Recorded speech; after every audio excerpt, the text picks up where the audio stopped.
예수님이 이 땅에 오신 이전부터 이스라엘 백성들은 메시아 구원자를 기다리며 기대했었죠.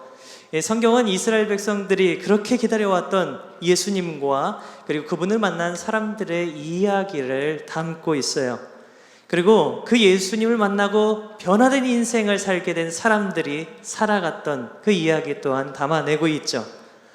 그리스도, 그분을 따라 걸어가는 사람들, 이 사람들을 뭐라고 표현할 수 있을까요?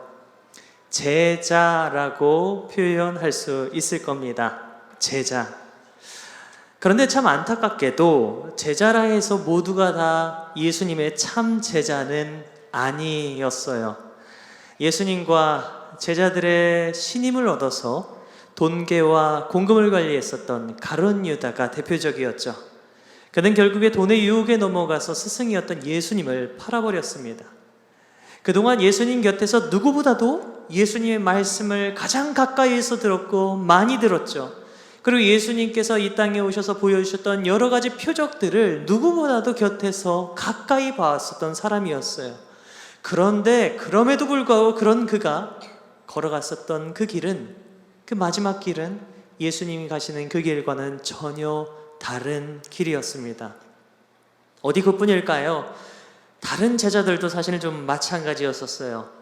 오늘 우리 함께 봤던 이 본문의 앞부분을 보면요, 예수님께서 많은 고난을 당하시고 죽음을 당하신 뒤 3일 만에 다시 살아나실 것을 예고하시죠.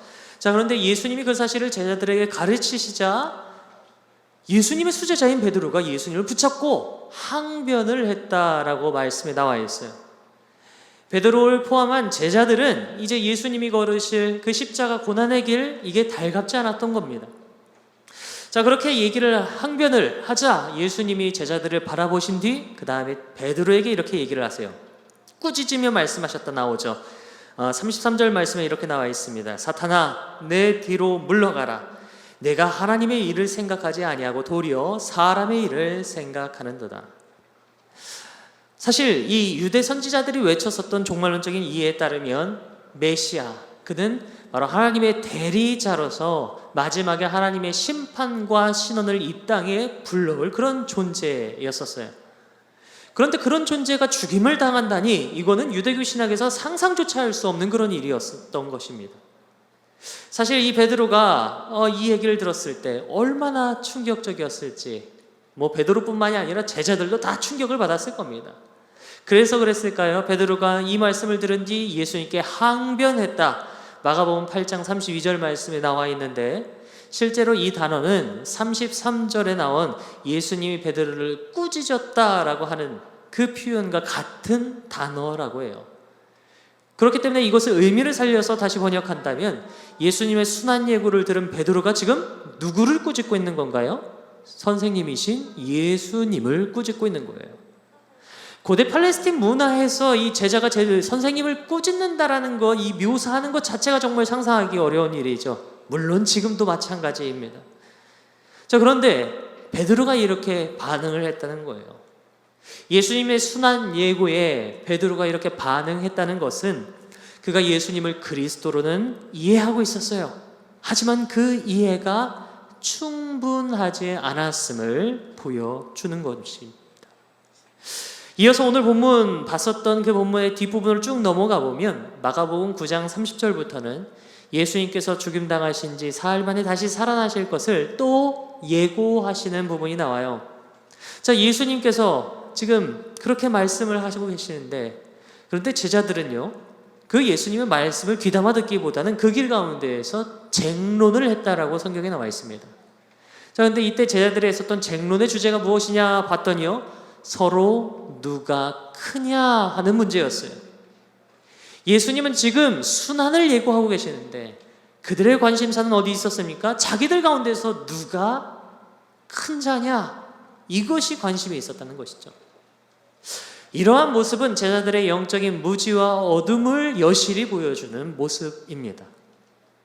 예수님은 십자가에서 고난을 담당하시고자 지금 예루살렘을 향해 가고 계시는데, 제자들은 예수님이 걸으신 그 십자가의 길은커녕 지속적으로 세상 속에서 누릴 수 있는 성공과 영광에 더욱 초점을 맞추고 그것을 추구했던 것이죠.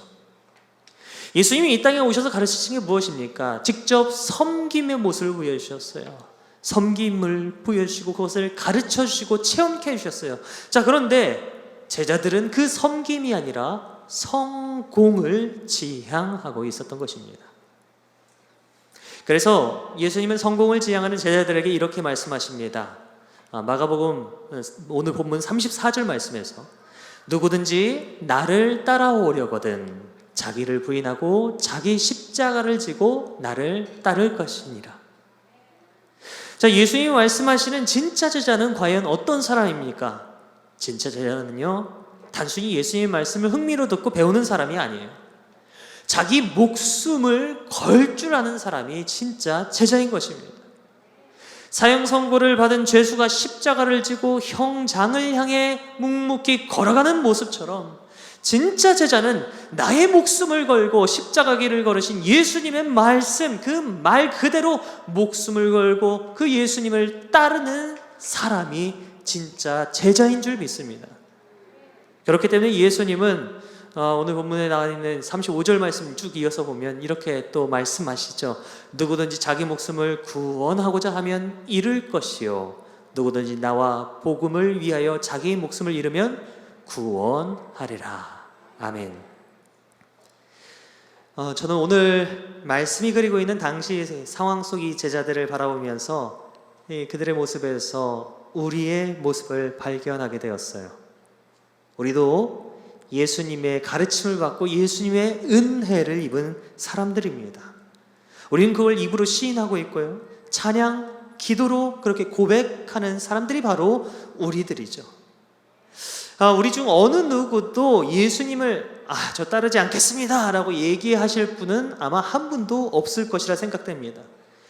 이 자리에 나오신 만큼 우리는 예수님을 향한 애정과 동경과 존경 그리고 나아가 믿음을 갖고 있기 때문이죠. 하지만 그럼에도 불구하고 우리 안에는요, 여전히 예수님을 인격적으로 만나기 이전의 모습들이 분명 남아있어요. 이것을 옛 습관이라고 이야기합니다.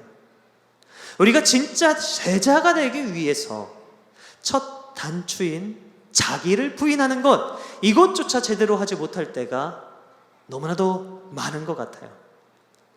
저는 자기를 부인하고 자기 십자가를 지고 예수님을 따라야 할 우리의 모습이 마치 아이와 함께 이 기차놀이를 하는 것과 같다는 생각이 어느 날 문득 들었습니다. 왜냐, 이 딸아이가 요즘에 저보고 기차놀이를 하자고 그렇게 조를 때가 좀 있어요. 푹 그 놀이에 빠져가지고 줄을 하나를 가져와요. 그러면서 아빠 보고 저보고 기차놀이 하자고, 기차놀이를 하자고 하면 그 얇은 실을 이렇게 서로 붙들고요, 딸아이가 제 앞에 섭니다. 그러면 그 딸아이 뒤에 제가 서서 딸아이가 이끄는 대로 그 줄을 붙잡고 저는 졸졸졸 쫓아다녀요. 그러면 그게 또 그렇게 재밌다고 아이가 좋아하고 합니다. 아마 여러분들도 자녀 키우실 때 다들 그렇게 놀아주시면서 키우셨을 것 같아요. 자, 그런데 한번 생각을 해보세요. 만약 이 한 줄로 묶인 저와 제 딸이 서로 반대 방향으로 내달린다고 했을 때, 그러면 어떤 일이 벌어지게 될까요? 먼저는 아내가 와서 한 소리 하겠죠? 네. 아이가 아무래도 저보다 작고 힘이 없다 보니까 제가 이끄는 대로 딸려온다든지 넘어진다든지 아마 그런 일이 일어나지 않을까 싶어요. 그런데 제 딸 아이가 이끄는 대로 덩치도 크고 힘도 센 어른인 제가 끌려다니기 위해서 어떻게 해야 될까요? 어른이자 아빠인 제가 딸아이보다 더 힘을 쭉 빼야 되겠죠. 힘이 더 없어야 되겠고 제 딸을 아이보다 더 작고 작아져야만이 아이가 이끄는 대로 그렇게 이끌림 받게 될 것입니다. 저는 딸아이를 그렇게 놀아주면서 예수님에게 이끌리는 것도 어쩌면 이런 것이지 않을까라는 생각을 좀 해봤습니다. 우리가 예수님께서 이끄시는 대로 이끌리기 위해서는요, 예수님보다 더 힘이 없어야 돼요. 예수님보다 더 작아져야 돼요. 평소 우리는 예수님보다 더 힘이 있고 더 크게 살려고 할 때가 많았습니다. 내 안에 작은 뜻 하나를 세웠으면 그 뜻을 이루기 위해서 그 순간 예수님의 뜻은 내 안에서 무기력해지는 그런 일들이 너무나도 많았던 것이죠. 그렇기 때문에 우리가 함께 봤었던 이 말씀에서는 자기를 부인하라 라고 말씀하는 겁니다. 내 마음, 내 뜻대로 살고자 했었던 그런 나를 부인하라는 것이죠. 어쩌면 이 아이와 같이 내 안에 작고 작은 모습으로만 있었던 예수님, 상대적으로 나보다 힘이 없고 작게 느껴졌기에 너무나도 무시할 수 있었던 그런 나 자신을 부인하라 말씀하시는 겁니다. 그렇게 부인할 때 우리가 비로소 예수님을 따를 수 있는 것이죠. 이것이 예수님을 따라 걷는 제자의 첫 번째 모습임을 기억하시기 바랍니다. 자, 다시 기차놀이로 좀 돌아와 보죠. 얇은 실로 묶인 채 딸아이가 이끄는 대로 아빠인 제가 졸졸졸 끌려다니는 이 기차놀이에서 얇은 실에 한번 좀 주목해 보세요. 이 아이가 기차놀이를 하자고 할 때 어디서 막 굵고 단단한 쇠사슬을 이렇게 가져와서 절 칭칭칭 동요먹지 않았습니다. 작은 정말 얇은 실로 저를 묶었어요. 그런데도 저는 그 얇은 실에 이끌려서 붙들려서 딸아이를 졸졸졸졸 쫓아다녔어요. 힘도 세고 덩치도 더 있는 제가 이 얇은 실에 붙들려 있음에도 불구하고 딸아이에게 그렇게 이끌려 다녔다는 것, 그것을 가능하기 위해서는 제 안에 무엇이 있어야 되느냐? 자발성이 있어야 되겠더라고요. 만약 제 안에 자발성이 없다면 그 얇은 실은 어떻게 될까요? 이내 끊어지게 되고 말 것입니다. 오늘 말씀에 나와온 자기 십자가를 지는 것도 이와 같습니다. 우리 예수님은 억지로 십자가를 지지 않으셨어요. 그와 더불어 스스로 십자가를 끌고 가지 않으십니다. 누군가의 그 강요에 의해서. 예수님은 또 십자가에 달리실 때 손과 발이 못이 박히셨죠? 스스로 못을 박지 않으셨습니다. 그저 하늘아버지 말씀에 복종하신, 순종하신 결과로 그 일이 이루어졌고 또 많은 사람들이 예수님을 그렇게 못 박았던 것이죠. 자, 이런 십자가를 우리더러 지라는 말은 우리가 나 자신의 뜻대로 자발적으로 나 자신을 그렇게 비워내고 이제 내가 예수님의 뜻대로 살겠습니다 그렇게 결단했다면 그 다음엔 우리가 무슨 일이 일어나더라 하더라도 그것을 취사선택할 수 없고 그것을 그저 받아들이라는 그런 의미인 것입니다. 예수님은 결코 우리를 단단한 쇠사슬로 동요묶지 않았습니다. 그 단단한 줄로 우리를 묶어 우리를 이끌고 나가시지 않습니다. 강제적이지 않습니다. 그렇기 때문에 내가 예수님을 따라 살겠다고 스스로 작정을 했다면 그 후에 내 삶 가운데 생기는 여러 가지 그 모든 결과들, 그거 내가 믿음으로 받아들일 수 있어야만 한다는 것이죠. 우리 예수님께서 십자가로 그 본을 보여주셨기 때문에 예수님은 아주 억울한 일을 많이 당하셨습니다. 그런데도 그걸 받아들이셨어요. 바로 십자가로 받아들이시죠. 예수님 터무니없는 비난과 모함 그리고 사랑하던 제자들로부터 배신조차 당하셨습니다. 하지만 그들을 나무라지 않고 그것을 받아들이세요. 십자가로 받아들이시죠. 예수님은 또 주변 사람들의 찬양, 존경과 영광 받으시기도 하셨습니다. 하지만 그것을 일희일비하지 않으시고 그냥 받아들이세요. 그것도 십자가로 받아들이시죠. 십자가에 달린다는 것은 죽음을 의미합니다. 죽은 자는 말이 없습니다. 우리 또한 십자가를 지기로 마음먹었다면 그 서운한 순간 우리 자신은 십자가에서 죽은 거예요. 죽은 사람에게는 어떤 욕심도 없습니다. 어떤 변명도 필요 없죠. 그렇기 때문에 어떤 비난과 수모, 모함과 칭찬도 그냥 받아들일 수 있어요. 그렇다고 여러분 오해하시면 안 됩니다. 옆에 있는 우리 집사님, 권사님이 참 멋있다고 참 잘했다고 이렇게 칭찬할 때 가만히 이렇게 목석처럼 가만히 있으라는 얘기가 아니에요. 누군가 날 비난할 때 가만히 목석처럼 있으라는 게 얘기가 아니라 그것에 휘둘려서 내 삶이, 내 삶의 방향이, 내 신앙이 그렇게 좌지우지 되어서는 안 된다는 그런 말씀인 것입니다. 예수님을 따라 거르는 참 제자는 어떻게 해야 그렇게 될 수 있는 것인지, 그 참제자가 될 수 있는 것인지 우리가 이 말씀 보면서 함께 생각해 봤습니다. 먼저는 작아져야만 합니다. 예수님을 따른다는 그것은 내가 억지로 끌려가는 것이 아니라 자발적인 마음으로, 순종하는 마음으로 그렇게 따라야 하는 것입니다.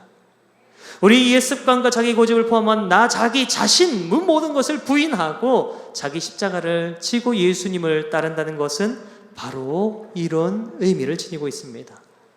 사랑하는 성도 여러분, 저는 우리 모두가 진정 우리 자신을 부인하고 자기 십자가를 지고 예수님을 온전히 따르는 주님의 참 제자, 바로 하나님이 기뻐하시는 제자가 되기를 주님의 이름으로 간절히 소망합니다. 예수님을 따라 걷는 참 제자가 어떤 사람일까 그 말씀을 전했었는데요. 그렇다면 예수님을 따라 걷는 참 제자에게는 어떤 은혜가 약속되어 있을까요? 우리가 함께 봤었던 본문을 포함해서 마가복음 8장 35절로 37절까지의 말씀을 보면 특별히 우리 눈에 유독 잘 들어오는 단어가 있습니다. 쭉 훑어보면요, 유독 반복되는 단어가 있는데 저는 그 중에 하나, 목숨이 말씀을 묵상하며 눈에 많이 들어왔습니다. 목숨은 생명이라고도 하죠. 생명은 살아있음을 뜻하는 단어입니다. 살아있음을 뜻하는 생명은 건강함과 건강하지 않음을 수식어로 삼을 수 있어요. 자, 같은 생명이라 할지라도, 살아있다 할지라도요, 모두가 똑같은 것이 아니라는 것입니다. 개 중에는 건강한 생명이 있는가 반면에 또 다른 개 중에는 건강하지 못한 그런 생명이 있다는 것이겠죠. 35절 말씀에 나온 것처럼 제 목숨을 구하고자 하는 사람은 어떤 사람일까? 아마도 주인보다 더 큰 힘을 가지고 더 큰 사람이 되고자 하는 사람일 것입니다. 하지만 주님보다 더 적은 힘을 가지고 주님보다 작은 사람이 되어서 주님의 인도하심을 받는 사람은 예수님과 복음을 위해 자기 목숨을 잃는 사람과 같다 할 수 있어요. 그런 사람은 35절 말씀처럼 제 목숨을 구할 수 있습니다. 바로 참 생명을 얻을 수 있다는 것이죠. 성경에서 말하는 참 생명은 세상의 물질과 재물로 구할 수 있는 것이 아닙니다. 숨이 붙어 있다 해도요, 사람이 사람답지 못하면 짐승보다 못하다는 그 말처럼 우리 삶의 가치는 단순히 살아있음으로 규정되어지지 않습니다. 우리가 예수님을 믿고 구원받아 참 생명을 얻은 것도 이와 같습니다. 예수님을 따라 걷게 되므로 내가 죽고 오로지 예수님의 뜻대로 산다는 것은 예수님으로 말미암아 우리 자신이 변화되어 새로운 삶을 살아감을 의미하는 것이기 때문이죠. 비록 예수님은 저를 포함해서 이곳에 있는 대다수 분들에게 남들이 주지 못한 세상에 헤아릴 수 없는 그런 많은 물질과 재물을 허락해 주시진 않았습니다. 하지만 그럼에도 불구하고 제가 확신하는 것은 예수님을 따라 걷다 보면 우린 모두는 누구보다도 더 건강한 참 생명의 삶을 살게 될 것이라는 사실입니다. 예수님은 우리에게 이런 은혜를 베풀어 주셨습니다. 참 생명을 얻게 하는 은혜. 육신의 몸으로 이 땅에 오셔서 하늘나라의 복음을 전파하시고 그 복음으로 살아냄을 통해 우리에게 참 생명의 길을 걷는 그 길을 예수님이 직접 보여주신 은혜가 우리에게 있다는 것입니다. 그 은혜에 예수님께서 오늘 본문 이후의 말씀에서 이어서 말씀하십니다. 마가복음 9장 1절 말씀, 여기에 서 있는 사람들 가운데는 죽기 전에 하나님의 나라가 권능을 떨치며 와 있는 것을 볼 사람들도 있다. 예수님의 죽음과 부활을 통해 하나님 나라를 체험케 하신 예수님, 참 생명으로 살아가는 것이 무엇인지를 보여주신 예수님은 그 옛날 제자들을 참 생명으로 살아가는 제자로, 그리고 오늘 우리를 참 생명으로 사는 제자로 세우시는 은혜를 베풀어 주셨습니다. 이 사실을 믿으시나요? 그 은혜에 따라서 오늘도 그 예수님을 온전히 따라 걷는 주님의 참 제자, 바로 하나님이 기뻐하시는 제자가 되는 우리 모두가 되시길 주님의 이름으로 간절히 소망합니다. 예수님을 따라걷던 참 제자, 예수님의 그 참 제자였던 사람 중에 한 분으로 우리 민족 가운데 정말 기억될 분이 한 분 계셔서 그분을 소개하고 말씀을 정리할까 합니다. 전남 광주 양림동에서 한국인을 치료해주던 미국인 의사이자 선교사 오웬이라는 사람이 있었습니다. 이분이 1909년 급성 폐렴에 걸렸습니다. 오웬의 치료를 위해서 목포에서 선교 활동을 하고 있었던 선교의사 포사이트가 광주를 찾아옵니다. 근데 이 포사이트가 광주에 오는 그 도중에 차마 눈뜨고 보기 힘들 정도로 온 얼굴이 그리고 몸이 뭉개져 버린 여자 나우 환자를 만나게 되었습니다. 그래서 그녀를 나귀에 태우고 치료의 목적으로 함께 동행을 하게 되었죠. 포사이트가 병원에 도착을 하게 되자 그 환자를 이 나귀에서 내리게 했는데요, 이 환자가 잘 걷지를 못하니까 이 환자의 겨드랑이를 부축해서 그 병원 현관을 향해 걸어가고 있었습니다. 당시 포사이트는 이 외국인이다 보니 양복을 입고 있었죠. 근데 이 양복에 환자의 썩어 있는 그 얼굴에서 흘러내린 진액이 잔뜩 묻어 있었습니다. 환자는 제대로 걸을 수 없어서 지팡이를 짚고 걸었었는데 그 손마저 온전치 못해서 지팡이를 그 자리에서 떨어뜨렸다고 합니다. 그때 이 오웬의 조수 중에 하나였던 조선인 청년이 한 명이 있었는데 그 청년이 그 자리를 지나가고 있었대요. 근데 이 포사이트가 이 여환자를 이렇게 부축하고 있으니까 이 지팡이를 쥐어줄 수가 없는 거죠. 그래서 그 조선인 청년에게 이렇게 얘기했다고 합니다. 어눌한 조선말로 저 지팡이 좀 주워주시겠소? 라고 물었대요. 자, 그 말에 이 조선인 조수가 망설이기 시작합니다. 왜냐? 지팡이엔 이 환자로부터 흘러내린 고름과 핏물이 잔뜩 묻어 있었기 때문이죠. 환자를 다시 살펴보니 이 손가락이 다 썩어서 손가락 2개밖에 남아있지 않았고요, 얼굴과 몸이 썩고 있는 산 송장과 다를 바 없어 보였다고 합니다. 당시 이 나환자에게 가까이 가서 그에게 접촉만 해도 나병이 옮는다라고 알고 있었던 터였기 때문에 이 조선인 청년이 그 지팡이를 차마 주워줄 수 없었다고 해요. 그런데도 그 안에 내심 괴로워하는 마음이 있었던 것이죠. 저 외국인 선교사는 생판모를 조선 여자를 저렇게 붙잡아주고 부축을 해주는데 나는 같은 민족, 같은 동족인데도 왜 저 사람의 지팡이를 내가 주워주지 못하는가? 그 안에 갈등이 일어납니다. 고민하고 또 고민하고, 그러다 마침내 그 청년 조수는 용기를 내서 지팡이를 집었고 나환자에게 건넸습니다. 그러자 다 문드러진 그 나환자 얼굴에 작은 웃음꽃이 피었다고 합니다. 그 순간 이 청년의 가슴에 뜨거운 무언가가 밀려 왔습니다. 조선의 청년이 작은 예수로 하나님이 기뻐하시는 참 제자로 거듭난 순간이었습니다. 그 조선 청년이 소설가 문순태가 쓴 성자의 지팡이에 등장하는 실제 모델 최흥종 목사님입니다.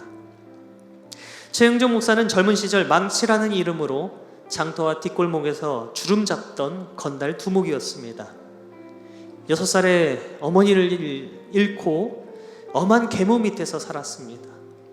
19살에는 아버지마저 세상을 떠나게 되고, 그러자 이 계모 보라는 듯이 행패를 부리면서 살았다고 합니다. 말 그대로 사람을 개패듯 패며 다녔다는 것이죠. 그러던 어느 날 11살이나 어린데도 늘 형을 돌봐주던 배다른 동생 영욱이 이렇게 물었다고 해요. 성님, 사람 때리는 게 재미있어? 그렇게 물으면서 눈물로 그 마음 돌이키길 바라는 영욱의 모습을 바라보면서 계모는 미워해도 동생은 지극히 사랑했었던 이 최흥종, 이분은 그 자리에서 마음을 다잡고 그때부터 선교사 조수의 일을 시작했습니다. 그러다 미국인 선교사가 데려온 나환자와 극적으로 만나게 된 최흥종, 그분은 훗날 이 나라의 일을 이렇게 회고했습니다. 예수님의 박의 정신은 고사하고 동포에 조차 결여한 인간으로서 무슨 신앙이냐는 자책이 나를 사로잡았다. 그러나 다음 순간 뜨거운 감동이 내 마음을 뒤흔들어 땅에 떨어진 그 지팡이를 주어 환자에게 쥐어주었다. 그 당시 교회 집사직을 맡으면서 제법 믿는다고 하던 나였는데 사랑이라는 그 진미를 못 깨닫고 포사이트와 같은 사랑의 행동을 보고서야 비로소 깨달은 것이다. 오방선생으로 알려진 최영중 목사님은 광주 최초의 장로이자 목사였습니다. 3.1운동을 주도하다 투옥되기도 했습니다. 우리나라의 이 나환자 집단 수용시설, 치료시설이 너무나도 부족했던 때여서 이를 개선하고자 나환자들과 함께 행진 시위를 벌였고 그 일을 통해 소록도 나병 환자 수용시설 대폭 확충 및 지원 약속을 받아내기까지 했습니다. 그뿐만이 아닙니다. 그분은 한평생 나병 퇴치와 빈민구제, 독립운동과 선교활동 그리고 교육활동 등 정말 다른 이들을 위해 예수님 말씀하신 그 사랑과 은혜를 전하며 그 살기 위해 한평생을 바치셨습니다. 그러다 1966년 5월 14일 별세하셨는데요. 이때 장례는 광주 최초로 시민장으로 진행됐습니다.